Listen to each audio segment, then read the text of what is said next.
প্ৰাক্তন বিধায়কটো দল ইলেকশ্যন আহিলে ইফালে ইফালে আপ এণ্ড ডাউন হৈ থাকিব, এইটোতো কোনো ডাঙৰ কথা নহয়।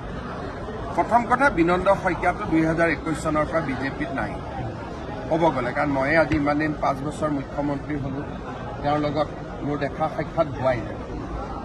আৰু মনসিং ৰংপিও 2021 চনৰ পৰা পাৰ্টিত নায়েই, সত্যব্ৰত কলিতাটো বিজেপিত নাই।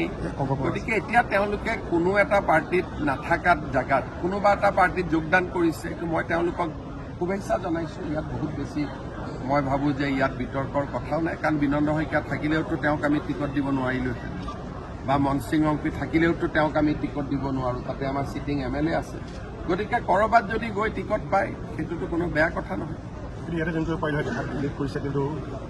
তেওঁলোকে কথাটো এনেকুৱা, অহাকালিও কংগ্ৰেছ দলে প্ৰয়োজনতকৈ অলপ বেছিকৈ আয়োজন কৰিছে।